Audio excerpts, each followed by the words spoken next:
Today, I'm actually going to read a few chapters from the book because I wasn't able to do that last week because we got a little into it.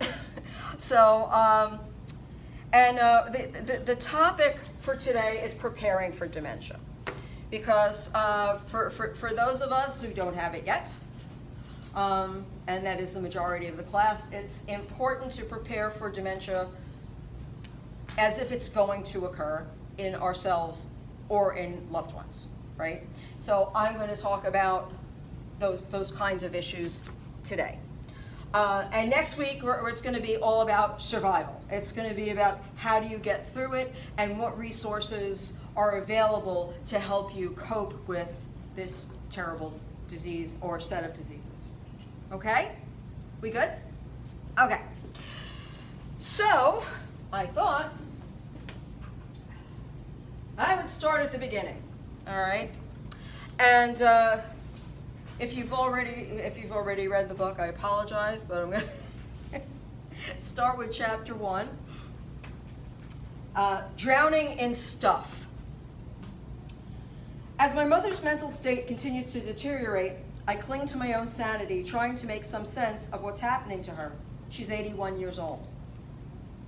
Having lived on her own in southeastern Florida following the death of my father in July 2004, in time it became clear that she was not functioning well. Money she withdrew from the bank kept disappearing and turning up in places like her clothes hamper. She claimed there was no heat in her apartment when it got cold, but now I suspect she simply didn't know how to turn it on. In February 2010, I brought Mom north to try living in a senior apartment 20 minutes from my home in Ringwood, New Jersey. A small jewel of a town at the northeastern border of the state, Ringwood is about 40 miles from Midtown Manhattan. It gives me access to the city I love as needed, while affording me the joy of spending my days surrounded by trees, mountains, lakes, critters, and fresh air. She tried it out for a few months. I took her furniture shopping to make the place more comfortable and homey. She still hated it and complained that it was too expensive. I took her to look at other places, and she finally admitted that she would prefer to live with my husband, Bob, and me. Living with us had been the first option I had offered her. And we had tried it in 2009 for 4 months as she recuperated from the removal of her gallbladder. She didn't want to intrude on us, so once she felt well enough, she returned to Florida. Diffusing her initial resistance, I hired an aide to help her 4 hours a day, 5 days a week. Mom actually enjoyed the freedom of having a personal assistant. But the caregiver soon found a full-time job elsewhere, and Mom didn't want to try another one. Her attempt at resuming unaided independent living wasn't working. As I had told her the first time around, of all the lousy options available, living with us was the option that sucked the least. In April 2010, Mom moved into our guest bedroom, and we've been acclimating, making changes to the house, seeking legal estate advice, providing her with a space heater to keep her room a balmy 90 degrees, and getting her medical needs met. We still have to deal with her apartment. Fortunately, Dad left her in good shape financially, and we aren't pressed to sell her place immediately. It's a co-op with a great view and fairly low maintenance costs. It is filled with artwork, bric-a-brac, clothes, and remnants of the once happy consumer frenzy my parents enjoyed together. I've brought Mom down to deal with some of it. Sort, identify what might have value up north, throw out what's expired, useless, or shot, give away what might have value for others, and leave what makes the apartment functional when we need to be there. My folks bought this 2-bedroom, 2-bath split on the 14th floor overlooking the Intracoastal and Atlantic Ocean beyond in 1987 for $85,000. At the height of the market 10 years ago, similar apartments sold for $350,000. Then the crash of 2008 sent the values into the toilet. Comparable apartments now go for about $150,000. I think we'll sit for a while, but we still have to start dealing with all this stuff. Mom did give away most of Dad's clothes and personal effects within the first year after his passing, but there is still so much accumulated junk in the 5 walk-in closets, it's overwhelming. And Mom needs to go through her clothes. She needs warmer items to wear up north as winter approaches. She's lost considerable weight over the last year or so. The gallbladder surgery forced her to curtail the amount of food she ate, and later she experienced toxicity from all of her medications. I got her prescriptions adjusted, and she's on less than half the pills she was before. Losing weight addressed many of the conditions from which she had been suffering. So she needs a lot less medication. But now we have to figure out what fits her and what doesn't.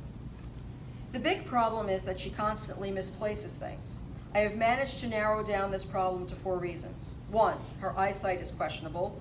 2, she spaces out and compulsively puts things together that don't really belong together. 3, she doesn't like to throw things away. And 4, she has way too much stuff.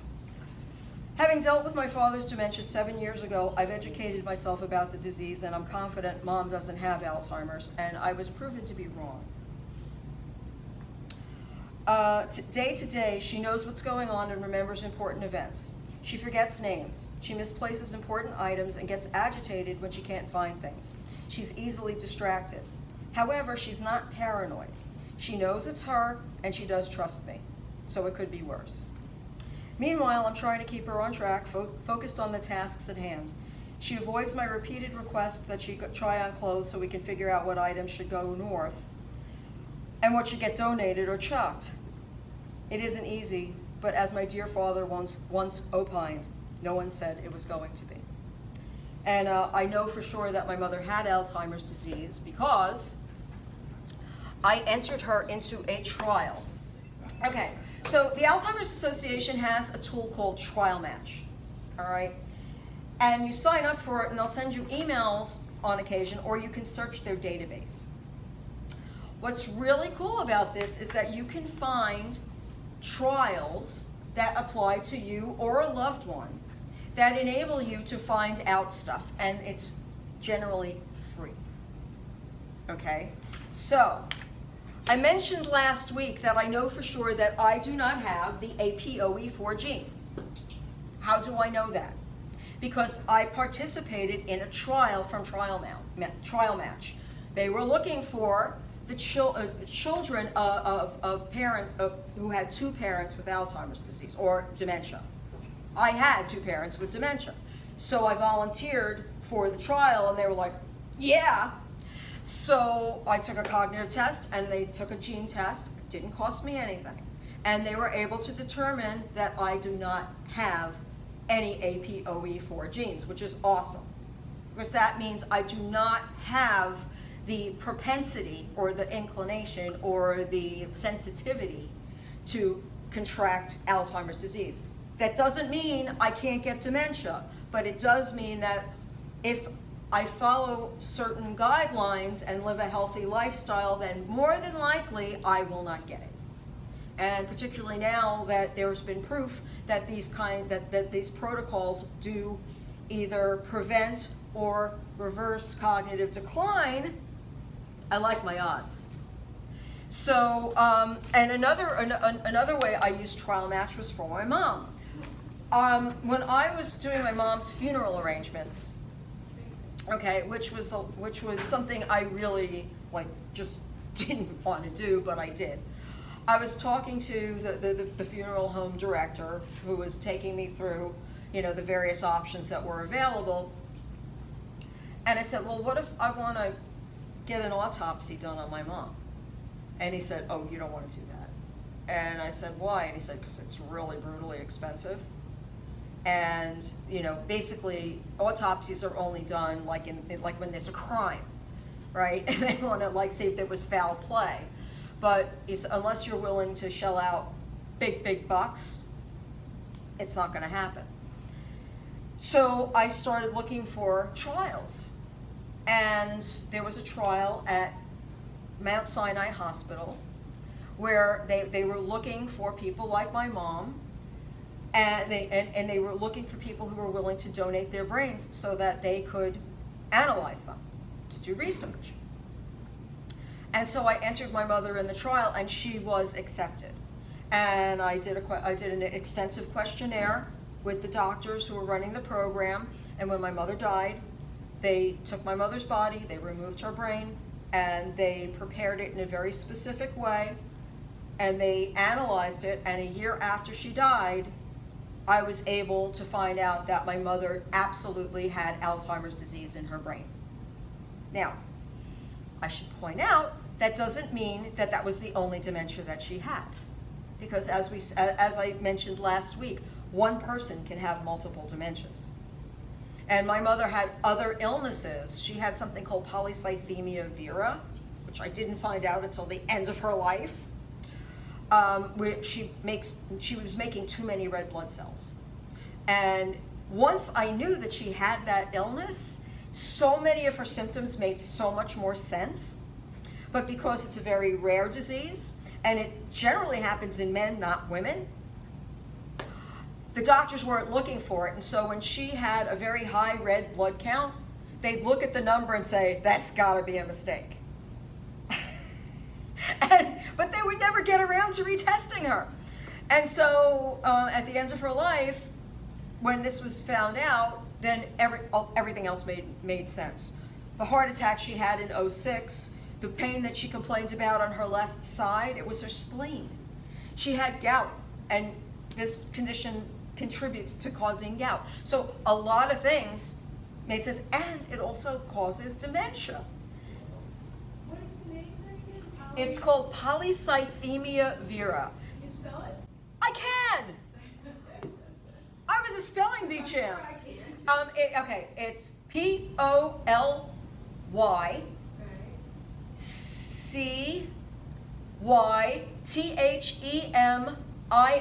polycythemia, and Vera is like the lady's name, Vera, Vera. You're welcome. So, so that can also cause symptoms of dementia. Yes. Is that something you can be tested for? Yes, it's a blood test. The first thing is a blood test, and So for instance, I have a blood test for something else coming up. Yeah. Should I tell them that I would like to also look at it from that point of view? All right.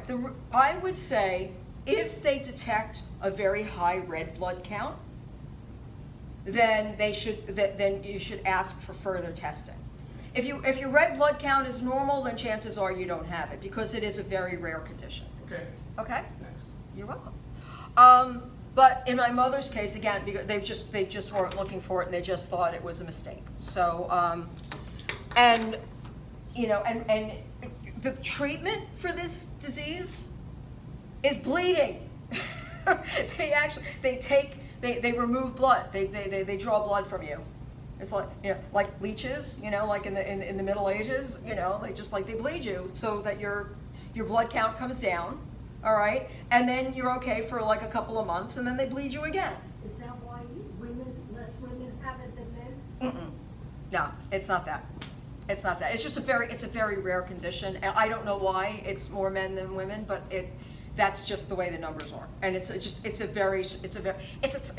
considered a type of cancer because it's like your bone marrow is running amok and making too many red blood cells. But in my mother's case, it actually helped to preserve her life. It made her bones stronger, so she would fall and she wouldn't break anything. Thank God, but who knew, right?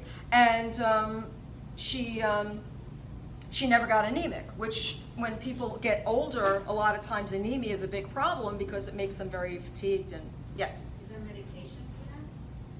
So far as I know, no, but again, I'm not a doctor, but when I asked about it, they told me that the standard procedure for that condition is bleeding.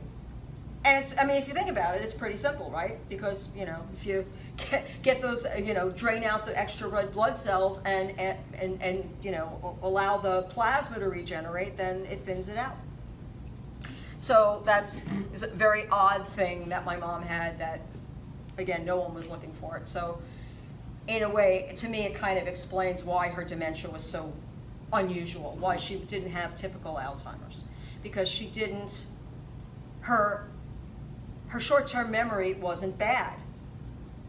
I would go to see her and she would say, I saw your brother this morning. Now, she could also just as easily have told me that she saw my father that morning and he'd been dead for 10 years. But, but if she said she saw my brother, I could get verification, right? So I would call my brother and say, did you see Mom this morning? And he'd say, yeah, I stopped by there on the way to work. Okay, she really did remember. So going back to my dad, I would be sitting with him and we'd have a conversation, and within a minute he would forget. what we just talked about. I took him for a test. I took him for an upper GI, right? And we're at the hospital, and he drinks down the barium, and he makes this face like this, and he didn't like it. And then they took him in. They did the scan, and then they brought him back to the waiting room where I'd been sitting waiting for him. And the plastic cup that he drank the barium from was still sitting on the side table. And he sat down, and I said, "So how was it?" "How was what?" "The test you just had?" "I had a test." I said, "Remember taking the barium?" And he looks at the cup, and he made the same face that he made when he first took the barium. So then he remembered. But, so there was a big difference in my parents' dementias. My father's short-term memory was completely obliterated. And he was hallucinating, by the end of his life, he was hallucinating constantly.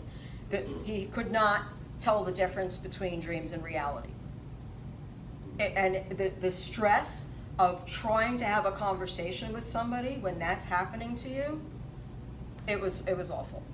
My mother, you know, she just she managed to fold everything in pretty nicely, but and as I say, her short-term memory was actually pretty good. I went to visit her after she'd had like a really a meltdown the night before, and I told her that I would see her in the morning. She was panicking. She used to have these panic attacks where she thought that she was going to have to leave the place, and she was packing, and they're throwing me out. So I came to see her the next morning. She was getting a manicure, and she was happy as a clam, and she's chatting with the gal who's giving her the manicure, and she's saying, "So your daughter's getting married soon, right?" And she's like, "Yeah, she is." And and they're just having this conversation. I'm like, she remembers that this person's daughter is getting married. What? So, so very, very, very different. So, and so, to your question, is everybody different? Absolutely. And what I'm learning about dementia, especially Alzheimer's disease, it's not one disease. It's several. And there are these different conditions that are afflicting our bodies, and over time, they affect our brains. How do you define this hallucination? Well, hallucination is when someone, to me, I don't know what I don't have I can look up a definition for you, but to me, a hallucination is when someone is seeing things that I and the rest of the people in the room aren't seeing. So it's a product of their mind and their imagination. So and I never say they're seeing things that aren't there, because I don't know. It could be. I just don't see them. So, I will also say, we are not sharing a reality. Okay? Because let's face it, everybody experiences reality through their own prism, right? The way each of us sees is a little different. But let me ask you a question.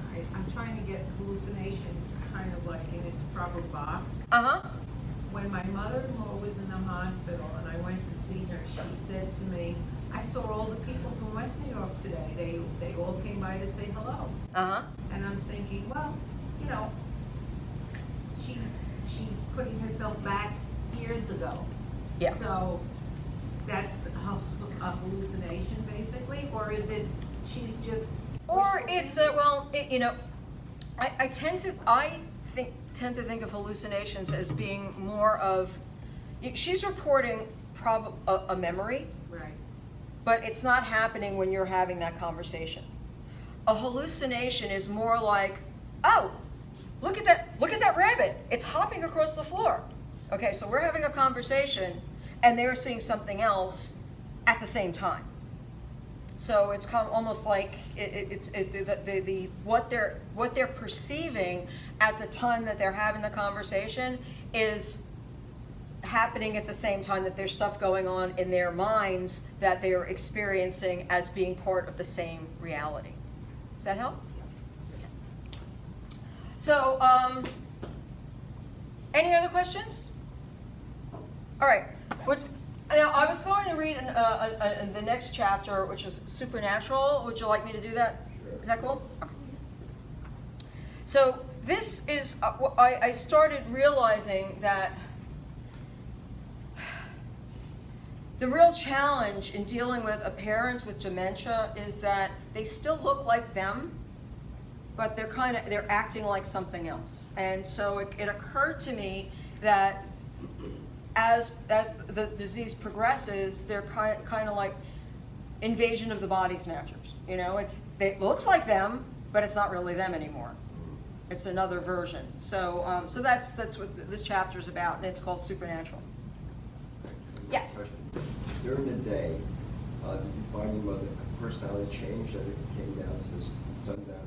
Oh yes, oh yes. There's actually a whole chapter in the book about her sundowning. Yeah, and her sundowning didn't happen necessarily when the sun went down. It was just later in the day. I have a theory about that too. I think part of it is sun in the sky, perhaps, but I also think that their meds are wearing off. Right?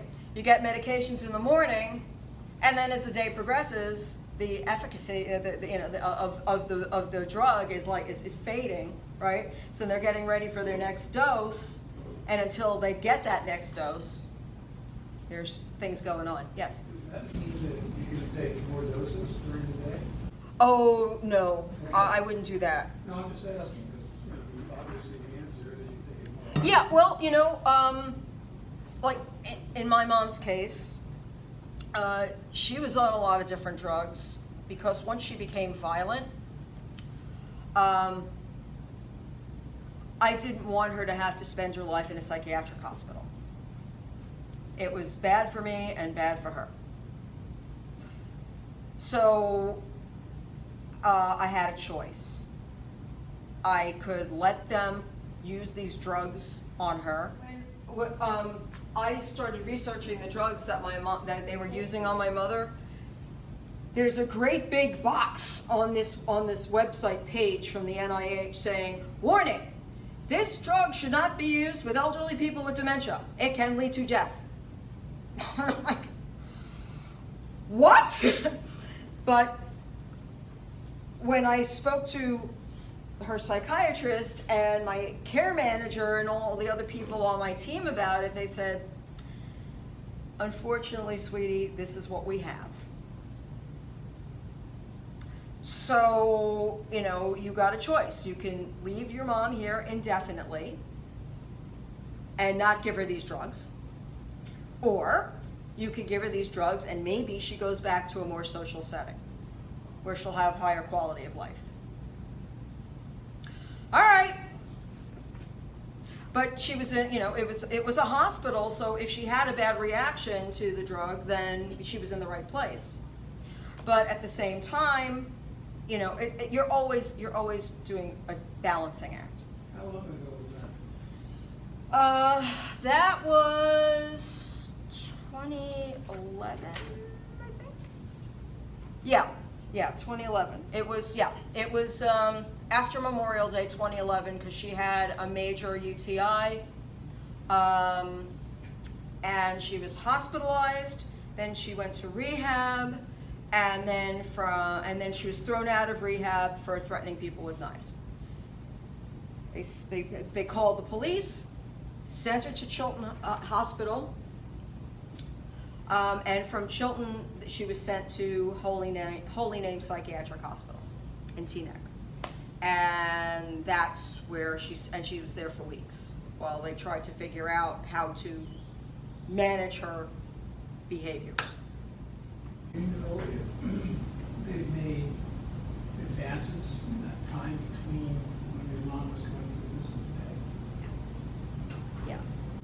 And I dare say that a lot of what my mother was going through,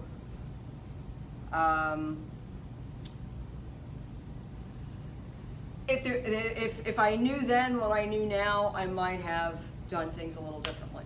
But, at that point in time, a lot of stuff was being thrown at me. I guess my question is, are they making any progress? Yeah. Oh, yes. Oh, yes. Progress is being made, yes. Did she become more passive later? Yes. She did. She did. So that's part of the stages.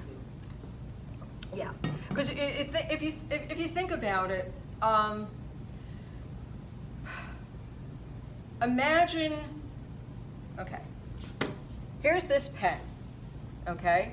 I go over here, I put it down, and then I go away. And then I come back, and the pen's missing, all right? I'm gonna now I know I left that pen there. I know I left it there. So, and I didn't move it, or I don't remember moving it. So somebody must have moved it. So somebody's playing with me, right? So people who are in that frame of mind are constantly off balance because we trust our brains, right? Our brains give us information and we all interpret it as, giving us the right information. But once you have dementia, then you can't trust your brain anymore because there are gaps. You may forget having moved it. You may forget having put it somewhere else. So, people who are in that condition, very often they have anxiety. Okay, these are some of the things that befall people with dementia. It's not just forgetfulness. It's anxiety because you can't trust your brain anymore. That's extremely anxiety provoking, right? Depression.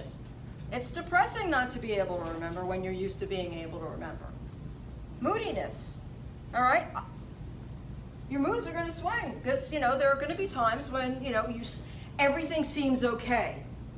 And then there are times when it's not, and that's, that you have your mood swings. Violence, okay? And in my mother's case, she became extremely paranoid. And when she saw people standing around talking without including her, then she would suspect that they were plotting against her.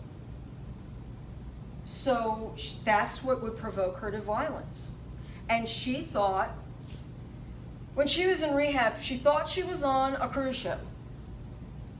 And my father was driving the boat. So initially things were kind of pleasant, but then she said that I came to visit her. She had the loveliest roommate, and this lady did not have dementia. She was very nice, and she was there for physical rehab, and lovely person. My mother tells me that this woman is turning tricks. Where does she even get this stuff? And then she thought that the crew was stealing all the stuff, and she was going to tell on them. And she got so agitated that she grabbed up all the knives in the dining room and was like, say, "You want a piece of me?" And I'm getting a call. I'm out on my little sailboat with my niece and her boyfriend and my husband. "You got to get back here. Your mother's threatening people with knives." And I'm like, "Are you kidding me?" She was happy as a clam yesterday. So, How old was she? at this point, 82. So, violence, psychosis, sleep disturbance is big. Okay? Many people who have dementia cannot sleep through the night, and they get up and they pace. Okay? Wandering. Wandering's a big problem.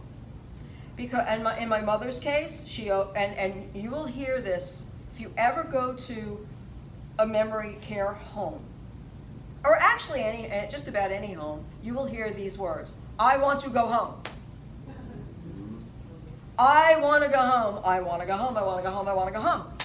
Now, my mother, when she was at the rehab, before she had her episode, they called me and they said they were going to put a device on her that would keep the elevator from going down, okay, if she got in it, because they gave her an ambulator. You know those little carts that toddlers have, where they can, it helps them to walk when they're first learning?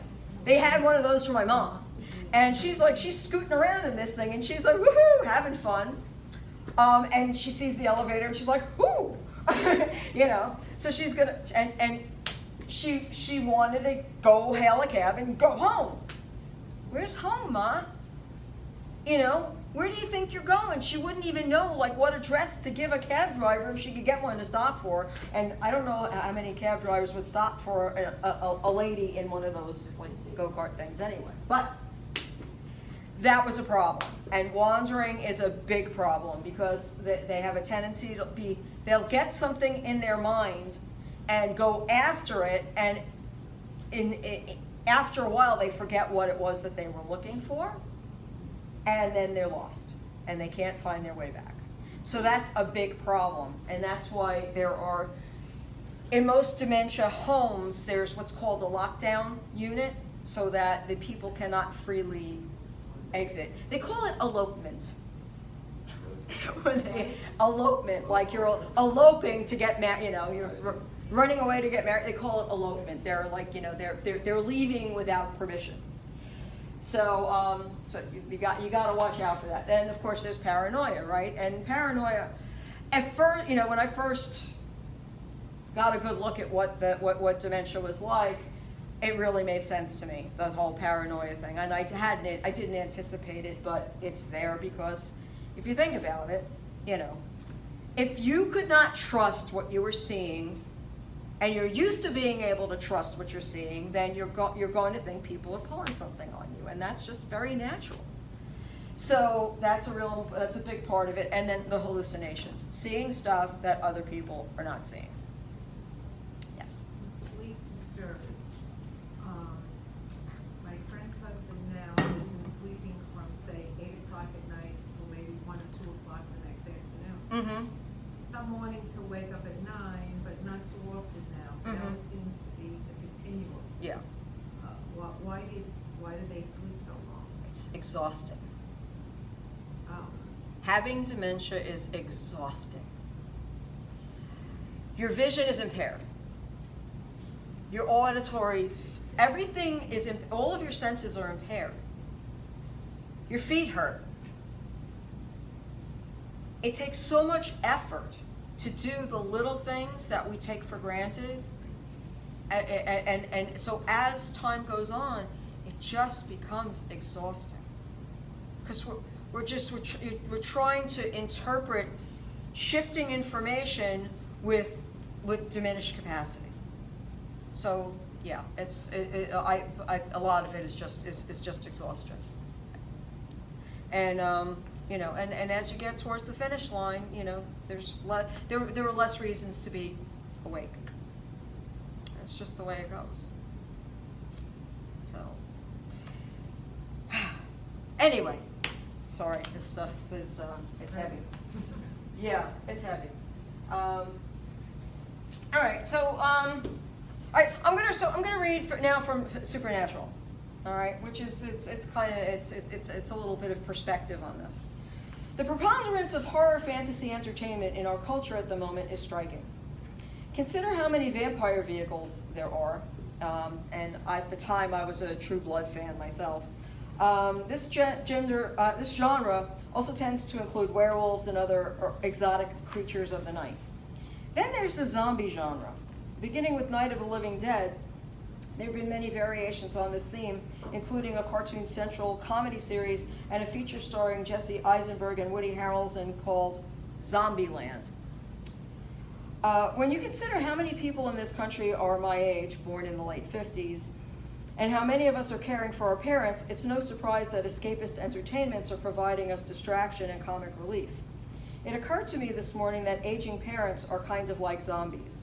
And note to the PC police, don't harangue me about pejoratively classifying old people as zombies. Read on before you decide. They start out human, but later morph into something else that can be truly frightening. Because they look like our parents, we tend to treat them as we always have. However, much as we love these creatures, their quality of life depends on our ability to discern what they're becoming. And that we modify our attitudes and reactions in appropriate ways. I find that, like Jesse Eisenberg's character in Zombieland, if you intend to survive, you need to establish some rules to live by. 1, get organized. If you know where important items are, you are more likely to be able to save the day by locating what he or she is looking for before he or she totally freaks out. Write stuff down. You're remembering for 2 or more now. I find that my iPod Touch is invaluable, and at that point in time, that's what I was using. Now I got a phone. You can store everything in one place, and there are no scraps of paper to lose. Just don't lose the device, and back it up regularly in case you do. Pay attention to new behaviors. If something weird happens once, it might just be an aberration. Twice begins a pattern that may reveal a new issue. Get support. When you care for someone on your own, you will eventually need to talk to other rational people. You will need perspective. Depending on the relationship you have with your parent, you may need help changing the dynamic. It's natural for families to resume the traditional roles they've played with one another when they reunite after a long period of independent life. We outgrow these old roles and must grow into new ones that will work for the phase to come, and they will keep evolving.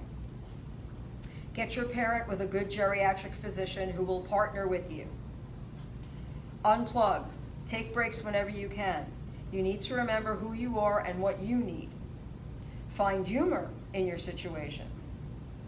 Find healthy ways of dealing with your stress and maintaining your own health. Adapt and keep adding to your list of rules.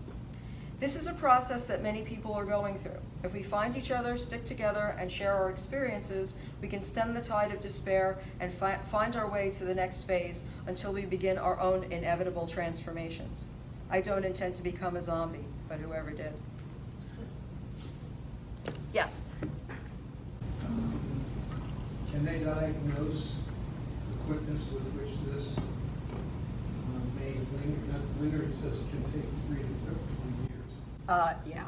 Do they have any sense of that? I mean, can they diagnose it and say, hey, you've got something coming on quickly or slowly? It's really, it's an ongoing thing. Most people, and again, this book that I'm reading with these protocols, by testing regularly, it's relative, right? So it's a matter of benchmarking where you are now and seeing where you are over time, right? But the good news is that, bless you, by implementing a specific protocol that's tailored to the individual, there have been some amazing results where the progress of the disease is reversed. So, you know, don't give up. All right, you're welcome. Yeah. So there are people who've gone through the protocol, and 3 years later, they're actually in much better shape than they were, you know, years prior. So there is hope. Okay, so who will take care of all these people? So and these statistics wobble a little bit because, you know, this is from the Alzheimer's Association, and you know it's constantly changing. But as of now, 16.1 family caregivers of people, there are 16.1 family caregivers of people with Alzheimer's disease. And these are spouses, their children, their grandchildren, nieces, nephews, sometimes friends. And the big problem is loss of productivity, right? Because many people who become caregivers, either they give up their jobs or they go to a part-time schedule, and it's very stressful on them, on the places where they work. It's a big problem, and many people lose their careers. And because it can take 3 to 20 years to go through the process of having Alzheimer's disease, you know, it's a big challenge. Millennial caregivers are a big deal right now. It's big. The stats are really impressive because so many people have been, wait longer to have children, right? So older people have young adult children who are having to step up and take care of them. The problem is a lot of them don't know what the resources are, and because they're young, they feel invincible and are less likely than older folks to ask for help, so they can get into trouble. And caregivers very often die before the person that they're taking care of, and that is a tragedy that should not happen, but it does. And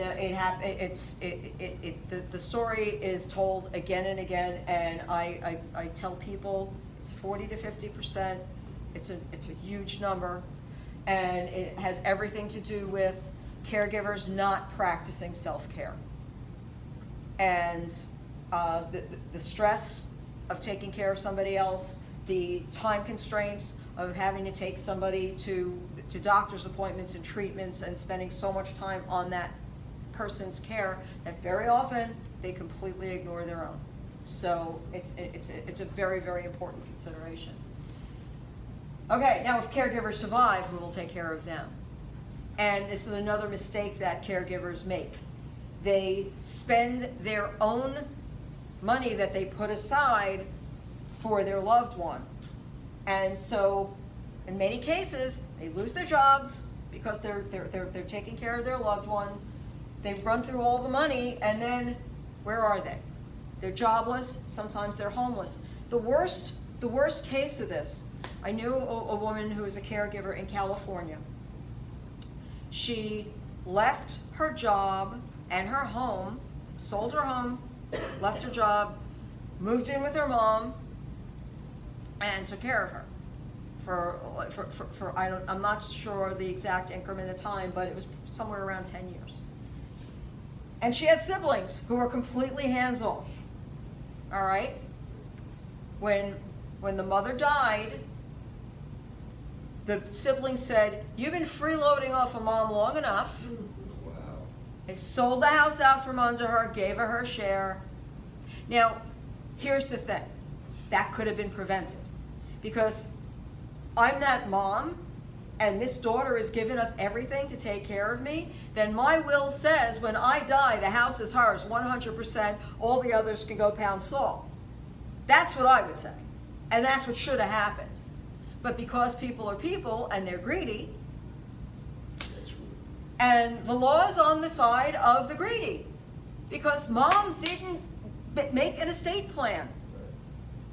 So please, make estate plans, make a will.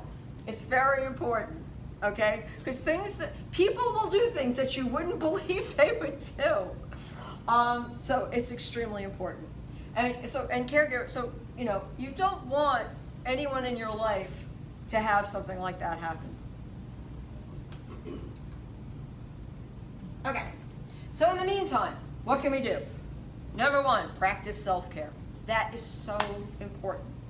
Everyone should take good care of themselves. A lot of times in conducting our lives, we put other people first, and women are particularly guilty of this. Nothing against you guys, but we know, okay? Starts with estrogen, right? We are created to be nurturing beings. It's like what we do, right? So when somebody needs our help, we have a tendency to go run and help. And we neglect ourselves when we do that. So it's very important to remember the airline metaphor, put the mask on yourself first and then help other people. It is not selfish, okay? It is essential to the health of everyone who cares about, or you care about, that you take good care of you. Now, this is something that I have argued with people about in the past, but I just got to throw it out there. Preparing more healthful meals. In our culture, we hate to cook for some reason. We don't cook anymore, right? We want to go to the supermarket and pick up something that's prepared, or pick up something that's frozen, or pick up something that's in a box, okay? Convenience foods. We are entitled. We are the United States of entitlement to convenience. But those convenience foods have a lot of bad stuff in them. All right? And I would encourage you to read packages, and I know I say this a lot, but it could save your life. You want to read what's on the label. You want to stay away from the stuff. If you don't know what's in it, don't bother with it. And if you read the label and you can't pronounce the ingredients, put it back on the shelf, okay? Now, we were talking last week about organics and how expensive they are. I'm going to show you something cool. All right, so there's this cool little website here, EWG, and when you get this handout, okay, if you click on these things, you'll be able to get here too. There are a lot of pop-ups which are annoying. Okay, so there's something called the Dirty Dozen. These are vegetables, fruits and vegetables, which when you purchase them, all right, you should buy the organic versions if possible, because there's a higher level of pesticides and toxins in these vegetables and fruits when they are farmed the traditional way. I mean, they farmed the mechanized way. Okay, so these are if you're going to buy organic, you should tend to go for these. All right, now if we go back and we go to the Clean 15, these are veggies that you can buy, and you don't necessarily have to get the organic versions, okay? Because but because of the way that they're farmed, okay, they don't have a lot of pesticides in them. So it's safer to buy these in the non-organic form, all right? So I wanted to show you this because it'll, yes? I was told that if the fruit or vegetable has a thicker skin, you don't have to buy organic. Yeah, but generally that's true. So you'll notice avocados have a thick Right. skin. Sweet corn has a husk. Pineapples, again, thick Bananas. skin. Sorry? Bananas. Yeah, I think so. Yes. I think apples are good killer. Yeah, but it still gets in. You got to realize that anything that you put on if you put it on your skin, it gets in your bloodstream. You put it on the apple skin, it gets inside the apple. Could Is there going to be a handout? you Yes, it's in the handout. Yes. Could you just run through this? Oh, sure. So this is your Clean 15. Okay, avocados, sweet corn, pineapples, cabbages, frozen sweet peas, onions, papayas, asparagus, mangoes, eggplant, honeydew melon, kiwis, cantaloupes, cauliflower, and broccoli. That's good news, and that doesn't have like a big, but they're hardier plants. And if you click on the read more, it tells you why it's okay, right? Broccoli samples had no detectable pesticides. So these links are really useful, and they can help you to make better decisions so that you can save money when you go and buy produce at the market. That cool? And yet they say when you buy cantaloupes, you should wash them with soap and water. Oh, yeah? Before you even take a knife to them, because you don't know where they were grown and in what. Yeah. And then there's other stuff like Chilean grapes. Stay away from them because they have to spray them with this toxic chemical to even come across the border, right? So I will not buy Chilean grapes. What do they look No, it just says. It says it's a product of Chile. Yeah, they look like every other kind of grape, but you would just if it says product of Chile on it, don't buy it. All right, so these are just they're the ones that where you should go organic: strawberries, spinach, nectarines, apples, grapes, peaches, cherries, pears, tomatoes, celery. Great anti-inflammatory, by the way. Potatoes, sweet bell peppers, and hot peppers. All right.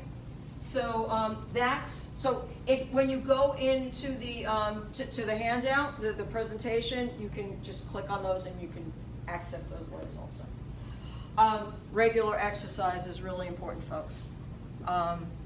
Moving your body is one of the best things that you can do for yourself. Okay? So, yeah. In fact, you want to get up? Come on, get up. Let's move a little bit. It's good for you. So, yeah. It's okay. Hey, it's not going to hurt you. Right? It's always good every once in a while. Now, here's something that I do. Here's a tip. My computer at home, it announces the time on the hour. All right? Why? Because I have a tendency to get lost in my work, and if I'm reminded another hour has passed, then the likelihood is I'm going to get my butt off my chair and move around. It's important. Okay? So it's good for you. Just get your hands over your head and do a little, movement is good for you. Okay? One of the best. Yeah. Sorry? As long as you're not doing it in the supermarket. Well, if you watch the ShopRite commercials, they do, hey, I'm so happy I'm doing the can, right? But yeah, no, movement is extremely important. And I went to an Alzheimer's conference this summer. And one of the best therapies that they can recommend is dance, because it's social and it's physical.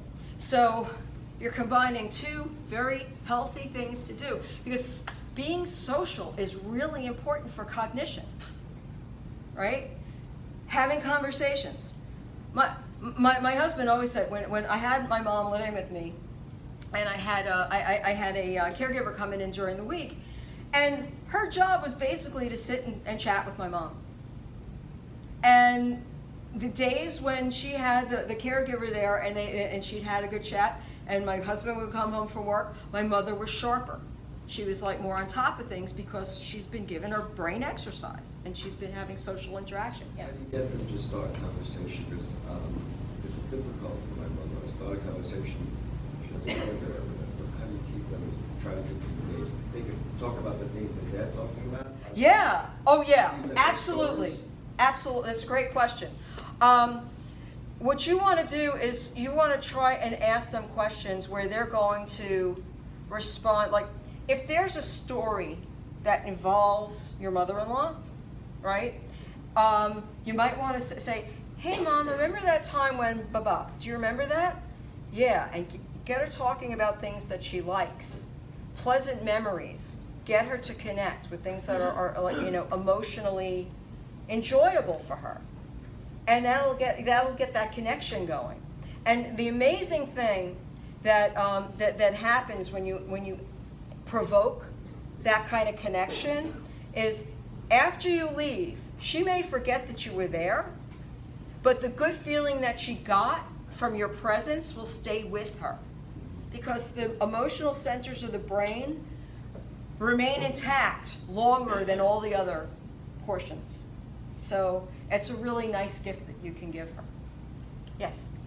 Now, I always tell my daughter and my nephew and niece, when my mom, we enjoy it, she won't remember, but what you have right now is wonderful, and just take, understand that she's really enjoying it. Yes, and that good feeling will stay with her. She'll keep the good feeling, even though she might not remember why she feels good, she'll still feel better. But it also makes the others feel good too, knowing that she, Absolutely. because they feel so bad after that she doesn't remember. Oh, yeah. And for kids particularly, it's so hard. It's really tough for them to wrap their heads around, why is this happening? Why isn't this person the way they've always been? It's a very tough transition for kids. And yeah, it's hard, but that in time, you want to, first of all, it's good to let them know that the way that they're feeling, validate them. The way they're feeling is totally okay.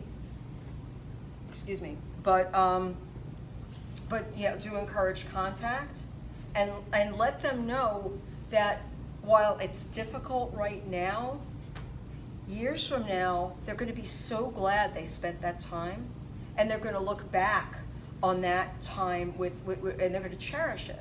And they're the thing that I advise people to avoid in life is regret.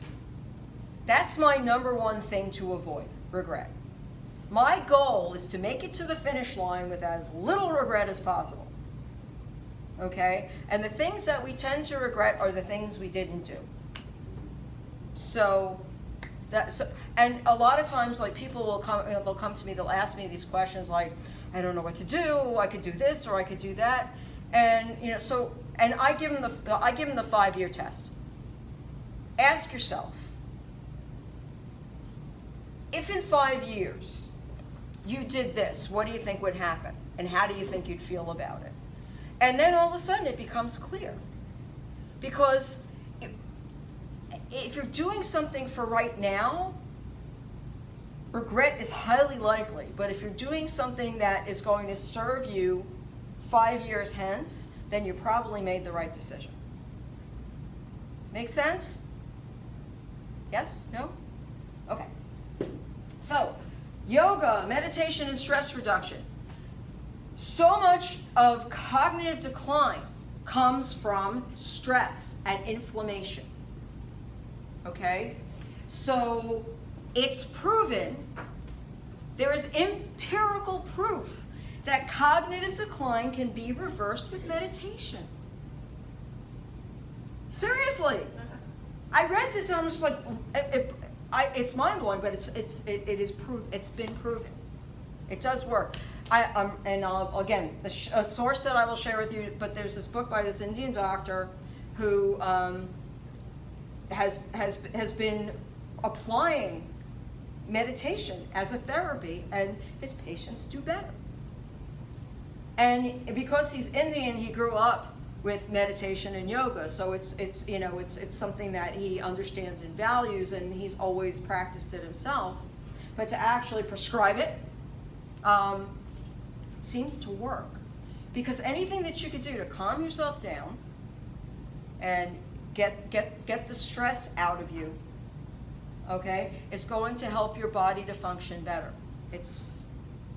The mind and body cannot be separated. Is a very intimate balance. So by using techniques to quiet the mind and to quiet the body, the brain does better. Yes. I can vouch. Because I find that when I'm busy and doing things Mhm. that are around people, I'm much better. When I'm not, I tend to worry about myself, which I don't think is helping very much. Let's, I'm sorry for myself and all the rest. Hey, listen. Doesn't work. Yep. But by keeping focused on more positive things, yes, it does help. And get your own documents in order. That's so important. And I will harp on this again and again.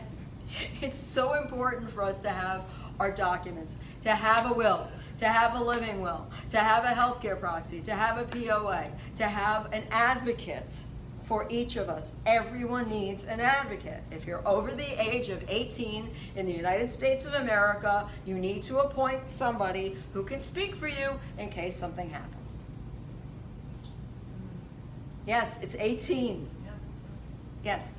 If you're married, is it automatic No. that your husband or wife is an advocate? Nope. And that was a big shock to me. I first learned about this, I think, 6 or 7 years ago. And this attorney's talking about, power of attorney. I'm like, And I always thought, something happens to me, my husband can speak for me. No. So my husband and I have power of attorney for each other. We have healthcare proxy for each other. And full disclosure, I do not have children, but I have nieces. And my niece is my alternate. So if something happens to the both of us, my niece has the keys to the kingdom. And she is my appointed advocate. It's on my documentation. And I have my documents saved electronically so that she can access them at any time without having to go hunting through my files or going to a safe deposit box. That's good. I didn't do that. I have them all in a lot. Yeah, I can show you a tool. I'll show you next week. It's called Footprint ID. One of my business partners actually designed this thing. If you want, I can show it to you. Footprint ID is a really excellent, it's a great way of being able to pull all your stuff together in a secure database. So, my stuff is all on, you input it in the web interface. You can put in your doctors, your medications, your procedures, vaccinations, all that stuff, right? And you can also upload electronic versions of your documents. Okay? So, my niece has my member number and the PIN, and she can then pull up my records and my husband's records on her smartphone. She doesn't know what's in my will, she doesn't know what's in any of my documents, and she doesn't have to, unless something happens. So as long as she holds on to those two pieces of information, she can open up this application on her smartphone, and she can, if she goes to the hospital and says, "Doctor, what's going on with my aunt?" they'll say, "Who the hell are you?" And she can pull up the document on her smartphone and say, "I'm her healthcare proxy. What the hell is going on?" Okay? So this is important stuff to have. And this is not expensive either, by the way. If you get a membership, the first year it's $40 for the year. And the second, any additional memberships of $30. And then the following year, everyone's $25 a year. So it's not an expensive tool to have, and it can be very useful and life-saving. My partner, Beth Toffel, designed this because her brother, at the age of 47, had a heart attack. And when she arrived at the hospital, she realized they had a lot of questions she didn't know the answers to. So for that reason, she came up with this very smart tool. Yes? Is this online? Yes. Yeah, it's footprintid.com. Okay. And you know, and you can sign up for it, and so you basically you register for an account, and then you enter your information, and then you download the smartphone app. And I'd show you this the app, but I'm using my phone to record right now. So, but it's pretty cool because this way, like I've got, you know, whenever my husband goes to the doctor without me, he's like, "Trey, what medications am I on?" He doesn't know. So I can pull it up on this, or I also have I have it in my my OneNote, so I can tell him, or I can email it to him. God forbid he should know what medications he's on, right? But this is a really great way to keep everything organized and allow access to only the people you want to have access to that information. Cool, right? Does this take a place if you wanted to for a young person to write a will and? Oh, no. None of that stuff? No. All this does is it allows you to store like your emergency contacts, your medical conditions, allergies, medications, blood type, that kind of stuff, and any documents. So like I have my healthcare proxy, my POA, and the attorney of record on the server. So let's say my niece goes to the hospital and she shows them the electronic stored version of the healthcare proxy, but they say, "Well, we need to see a paper version." She can call the attorney of record and get him to output an official copy to provide. So that way she doesn't have to go digging for it, right? So you know, it's just like trying to think in advance, because based on what I've been through, I know the kinds of questions that you get asked, so I kind of try to foresee what she might have to go through, right? Yes. So if you passed, she could get into that, because that would be part of your will saying she has the right to get into that? Or Oh yeah, actually, yeah. you don't even need that, or can you just say? Yeah, no, she could, because she's the executor of my will also. Okay. And don't think I have my will up there, but See, here's the thing about power of attorney and healthcare proxy though, it only applies when you're alive. Once you die, Exactly. it goes away. So, and then it's the executor or executrix of your will who controls what happens to the estate. So, yeah, I should probably put the will up there also, now that I think of it. But, yeah. Now, the reason I'm asking is that I have a 25-year-old granddaughter, Mm-hmm. and she lives in another state. Uh-huh. And what would happen if something happened to her? Ah. And she needed an emergency contact or somebody to speak for her? Okay, great question. So what she needs to do is she needs to draft a letter that says, in the event that something happens to me, please speak to, and put in the name of whoever that person is, if it's you or whoever, right? And have it witnessed and notarized, and carry it with her and send a copy to you and to whoever else she wants to have speak for her. That way, if something does happen, you've got that document that says it's okay for the medical personnel to speak with you. Everyone should do that, and it's a letter. It's not like, it doesn't have to be anything like, it doesn't have to be a big deal. Because, yes, the estate planning is more thorough, the living will is really good to have, especially for those of us who are older. But at bare minimum, every person over the age of 18 should have a letter that says who can speak for them. And they should carry it with them, or put it in a place like this where it can be accessed. And send a copy to whoever is their representative so that they have that proof. It's really important. Now, look, there are people who say to me, well, I went into the emergency room and the doctor talked to me. They might. If there's nobody else around, they might. But you don't want to run that risk, right? You don't ever want to be in that situation where, wow, we can't talk to you. Who the hell are you? I have lots of friends who think that they're they're very funny and they're very smart. And when I talk to them about long-term care planning, they say intelligent things like, well, I'll just kill myself. There's a cliff with my name on it. All right? I'll shoot myself. I'll hang myself. All these grisly ideas that they have in their heads. And I say to them, you know what? You're not going to kill yourself. I'll tell you why.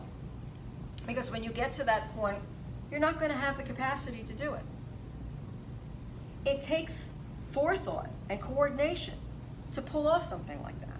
That's number one. Number two, as dementia progresses, your will to live becomes stronger. I have seen this. All right? My mother, who said, if that ever happens to me, like, I don't want to live, as she progressed through the illness, she actually had a much stronger will to live. So, you change. You change. Leaving a horrible mess is not desirable or fair. Okay? So, unless you really don't like your family and don't care what you leave behind, I strongly suggest that you're not going to want to do that to them. And don't expect help, because that's murder. I heard when my father was living in my house with my mom, and it was at the beginning of his disease, I heard him yelling at her, please kill me, you know what to do.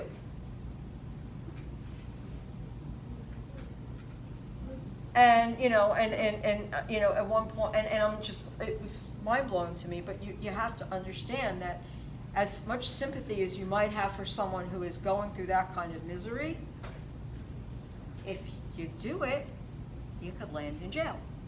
We have laws in this country. So whether or not the person in question really does want to expire, if we help them, it's considered murder, so you really want to be careful with that kind of idea. Okay. Questions? Have I bummed you out sufficiently yet? Okay. So I'm going to read Welcome to Stage 6, because this was when my mom really rocked the Casbah. This is December 5th, 2010. Up until now, Mom's been mostly forgetful but functional. She knew where she was and what she was doing with me in my house. In the last couple of days, she's clearly crossed over to the next level. The other day, she was struggling to remember how to make ice water. She couldn't figure out how to tie her shoelaces. She put on 2 different shoes or left one off altogether. She sleeps in her clothes, and she's hallucinating. She's waiting to see her long-dead father. She's been searching for Grady, our beloved cat, who died more than a year ago. Saturday evening, when Bob and I reluctantly left Mom alone to go to a concert in Manhattan with friends, I called from a restaurant to check on her. She answered the phone on the first ring and was freaking out. She reported that there were people all over the house playing loud music and having parties. She described seeing overpasses and trestles. She was afraid to leave her apartment because she might trip the alarm and upset Dan downstairs. We live in a 1-family home. I calmly asked if she could find her way to the bedroom, and she said she thought she could. I encouraged her to find the bed and lay down until we could get home to her. We cut our evening short, and I drove home like a maniac. Upon our return, I found Mom flopped on her bed, in her clothes, kind of half on, hanging off. She opened her eyes when I rubbed her arm, and she asked if I'd seen her husband, and Dad had died in 2004. And when reminded, she usually knows it. She also asked me if I had joined a cult. I knew she wasn't going to get better, but it's still kind of a shock to witness such a sudden decline. Thank goodness Mom has long-term care insurance. She's going to need it. And she did. So next chapter is new medication, possible revelation. I took Mom to her doctor today and had her relate the story of her adventures in the wrong apartment. I cited some of her other peculiar new behaviors, and she seemed puzzled. She thought I might be embellishing. The doctor suggested returning to Aricept, but that medication had given her pretty intense gastric symptoms, so we'd stopped it. He offered a product called Exelon Patch, which is similar to Aricept, but it's absorbed through the skin, so it's less likely to cause stomach problems. Tomorrow we start slapping those puppies on her. He plans to add Namenda to the mix once we see how she does on these. When we got home, Mom went into the kitchen and looked at the pictures she had attached to the refrigerator. These prints I had made for her were scanned from images taken of her and my father when they were middle-aged and having a nice time at a nightclub. She looked at them and chastised Herbie for not living longer. Then something occurred to me. Lately, she has begun using symbolic language to express things for which she can't find appropriate words. She also appears to be acting out in ways that she can't control. She keeps separating her shoes and socks, putting one shoe of a pair in the closet and the other in a drawer. Perhaps this is her way of communicating that feeling of loss. She's the unmatched shoe of a 53-year-old pair.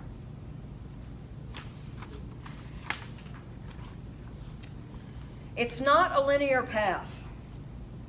Mom's first hired caregiver started yesterday. I got the 2 of them situated, giving Mom a bunch of photo albums so she could acquaint her new friend with her family. I took the opportunity to work in my office with one ear pointed towards the living room. It went fine. The bizarre behaviors, mismatched shoes and hallucinations, have abated, but the confusion and forgetfulness are ever present.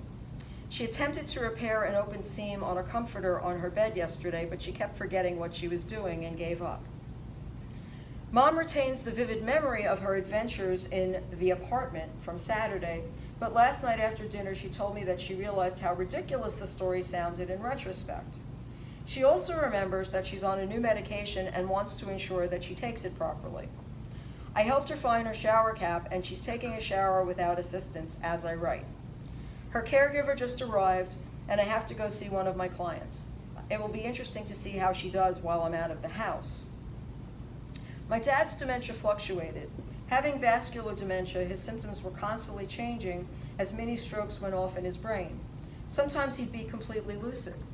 I referred to these episodes as his visits. Other times, he'd be interacting with phantoms only he could see. The consistent thing was his obvious misery. Chances are that Mom's dementia is something else, but it sure isn't linear. Symptoms come and go. The severity of her confusion varies. She can even make jokes about her forgetfulness. It's a meandering journey. It's life. Dementia is contagious. One of the most frustrating things about caring for someone with dementia is that they're completely inconsistent. Sometimes they actually do know what they're talking about. Occasionally, you'll be the one who inadvertently misplaces some sought-after object.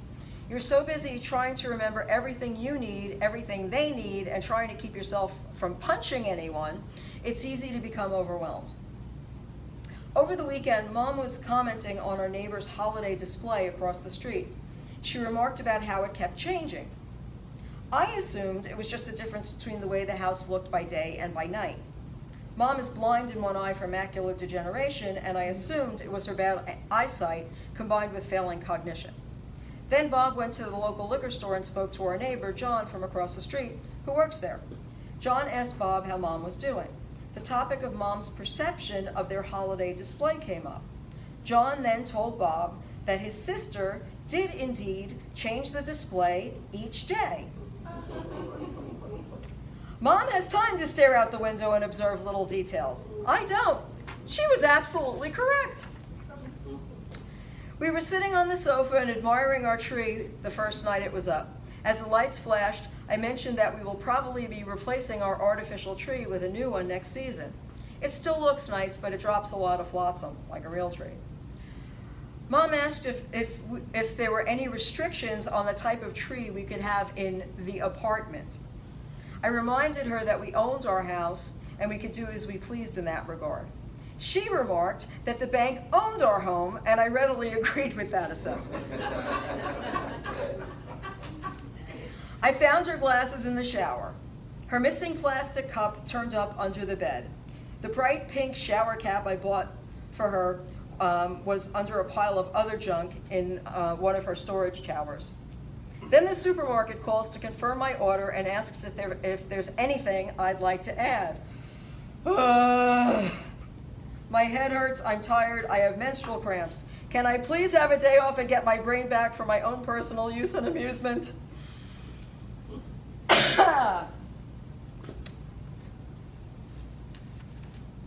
And chapter 18, Jewish Mafia.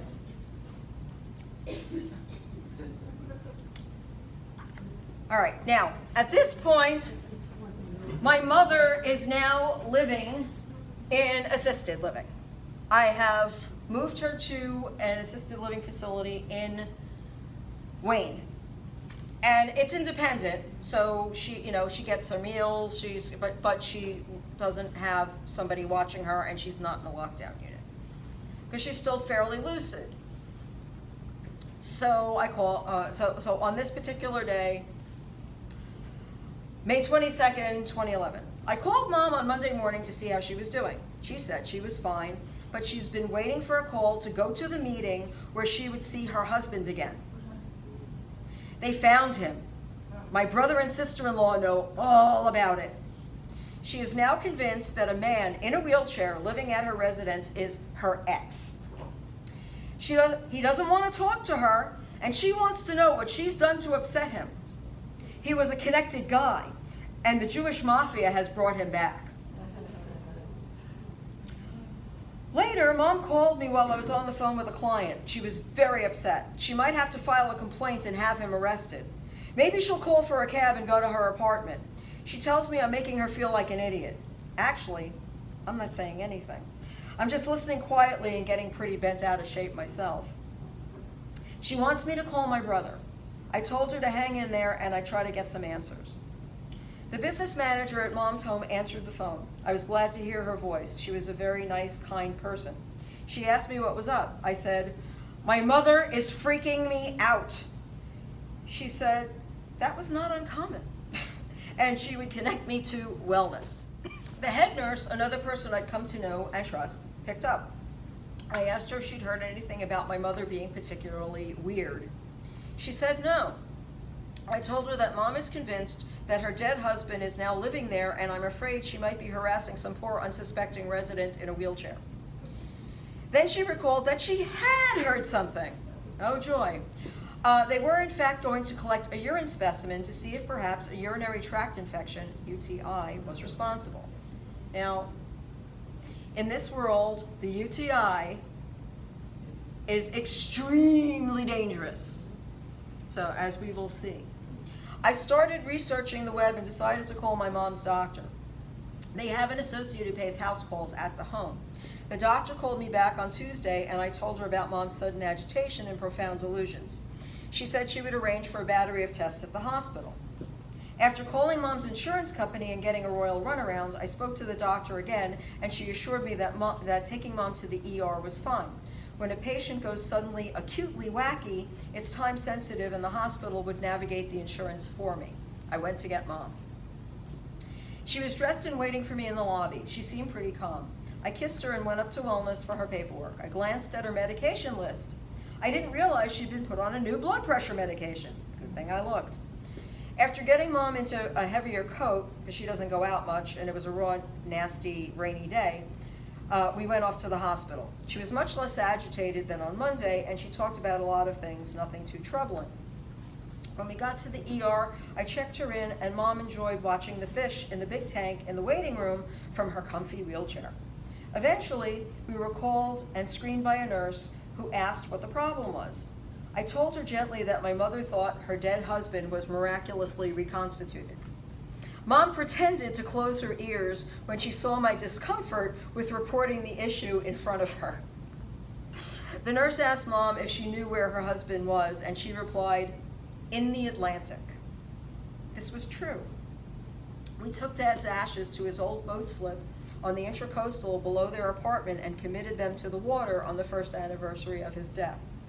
So she knows he's dead, but there's this man at the home who looks like Dad to her, and she seems to realize it's in very large part a wish fulfillment fantasy. She believed it because she really wanted to. Anyway, once she got situated in a room, we were interviewed by a lovely physician's assistant. They were going to run a lot of tests: blood, urine, chest x-ray, EEG, CAT scan of her head. I waited with her until 6:30. Then my husband came to wait with her to go for her CAT scan because everything else was done in the room, as I had to go to Borough Hall in Ringwood to air a council meeting at 8 p.m. Mom did indeed have a urinary tract infection. They administered IV antibiotics and admitted her. When I called Wednesday morning, she was really out of it. I spoke to her nurse about the antibiotic. They had given her Levaquin. I asked the nurse to get her off it ASAP. I had told them she reacted badly to Levaquin, but they put her on it anyway. When I say you need an advocate, I'm not kidding. The nurse said she'd see about getting her switched. I called the doctor to make sure. I was assured a different drug would be used. The day after Mom was admitted, I received an aging care newsletter featuring an article on UTIs in the elderly. While I had known that UTIs caused delusional symptoms, this article hit on everything: predisposing factors, complications, and much more. Reading the comments, I got a really good idea of just how prevalent this is. Makes you wonder how many people in dementia care facilities have this readily addressable and potentially deadly condition. When I called the nurse on Thursday, she verified the antibiotic was changed as soon as I had asked. Mom sounded better over the phone. Friday, I went to visit. I have no idea how long she will be in the hospital, but Mom's still mighty confused.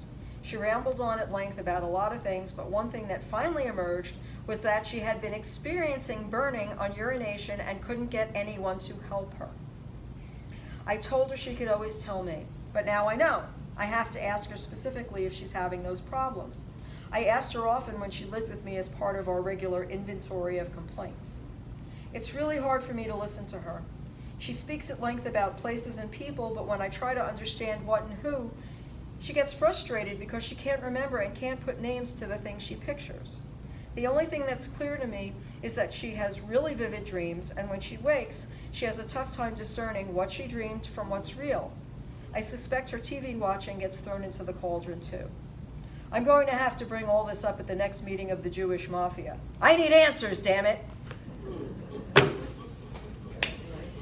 So, I chose those chapters because I wanted to give you a picture of what the trajectory of cognitive decline can look like. It's different for everybody, okay? This was my mother's particular trajectory, but these are the kinds of challenges and things that you really cannot anticipate. And so when you prepare, when I say preparation is important, it's urgently important, because these kinds of things will happen anyway, but if you're prepared with the other stuff, it makes it easier to deal with the stuff that you can't anticipate. Any questions? Did your mother know you? She did, although she thought for a very long time that I was her older sister, Sylvia. Sylvia died in 2003. I look nothing like her. But I figured out that when my mother looked at me and she saw how old I looked, I couldn't, she knew there was the relationship, but I couldn't be her daughter, because in her mind, she thought she was, sometimes she thought she was a teenager, sometimes she thought she was in her 20s or 30s, but she was definitely much younger than I was. So she had to come up with a way of thinking of me that fit with her self-image. So I was her big sister, Sylvia. And what was really funny was my mom, hello. All right, we have 2 o'clock. Okay. So my mom was 5'3" and I was 5'2", and she got to be 4'10", and she couldn't remember like when I got taller than her. Every time she'd see me and I'd go to hug her, when did you get so big? So, all right, so next week, please come, because session 3 will be how to survive dementia in your life. Thank you so much for coming.